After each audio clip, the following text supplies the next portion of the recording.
Bonjour, nous sommes le mercredi 29 mai 2024 et nous allons parler du déploiement de la fibre optique. Ils avaient parlé déjà de fibrer toute la France dans les années 2010-2012 pour une France totalement fibrée en 2023 environ. Bon, à cause du Covid 2020, 21, 22, ça a pris un peu de retard, mais actuellement nous sommes à une couverture de 86%. Et l'objectif serait quasi 100%, 98% d'ici fin 2025. Donc dans un an et demi. Le déploiement de la fibre optique a pris du retard. Les objectifs pour 2025 seront-ils tenus? C'est probable. On se rapproche. Déjà 86%, c'est déjà un très bon taux. Là, ils sont aussi en train d'enlever progressivement les lignes en cuivre ADSL. Et pour les autres régions qui sont plus ou moins inaccessibles, il reste également la 4G, 4G+, voire 5G. Mais surtout plutôt 4G+. N'oubliez pas de vous abonner pour plus de news sur le monde de la high-tech ainsi que les bons plans, également sur mon Twitter. Le nombre de raccordements à la fibre optique a été en dessous des attentes en 2023. Le taux de couverture atteint désormais 86% pour un objectif de 98% d'ici fin 2025, donc d'ici un an et demi. L'année 2023 n'a pas été à la hauteur des attentes en termes de déploiement de la fibre optique en France selon l'Observatoire de la transition numérique des territoires. 3,5 millions de prises ont rejoint le réseau l'année dernière, en deçà des prévisions de 4,17 millions de prises annoncées il y a un an. Au total, 38 millions de locaux étaient raccordables au 31 décembre 2023, soit une couverture de 86% en FTTH. FTTH pour Fiber to the Home, c'est-à-dire la vraie connexion fibre optique, puisqu'elle est de bout en bout jusqu'au domicile. Les objectifs fixés par le plan France très haut débit pour l'horizon 2025 sont encore atteignables, estime Infranum. Si le rythme de déploiement ralentit, logiquement compte tenu des difficultés rencontrées dans les derniers tours de piste, il faut rester concentré pour fournir les derniers efforts. A commenté le président de cette fédération de professionnels des infrastructures de télécommunications.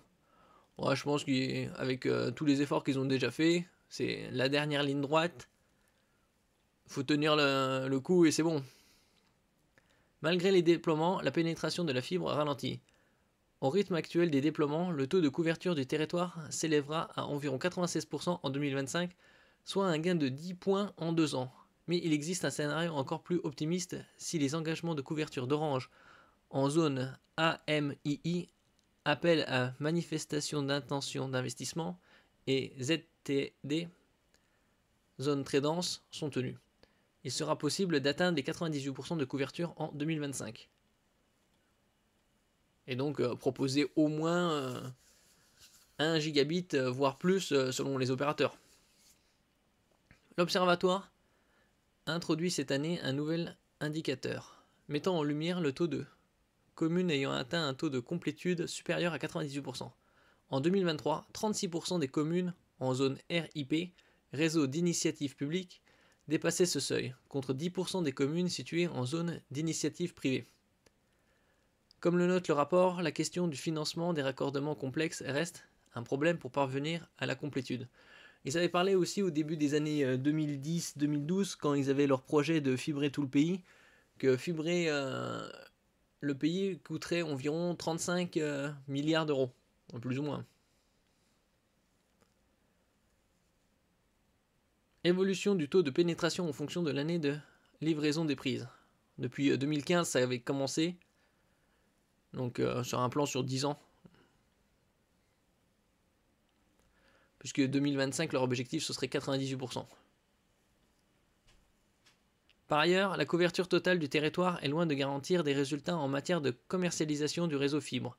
Si les opérateurs d'infrastructures réseau et les collectivités peinent à daigner à financer les derniers raccordements, c'est qu'ils constatent un plafond de verre autour des 70%.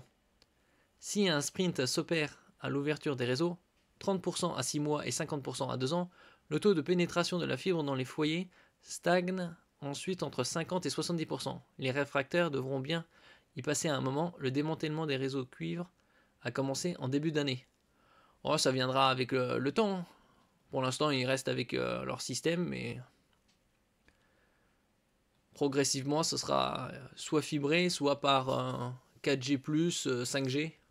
Et d'ici et en 2030, ce sera les 6G. Merci pour votre écoute. N'oubliez pas de mettre un j'aime, un commentaire, de partager et de vous abonner à la chaîne. À la prochaine fois.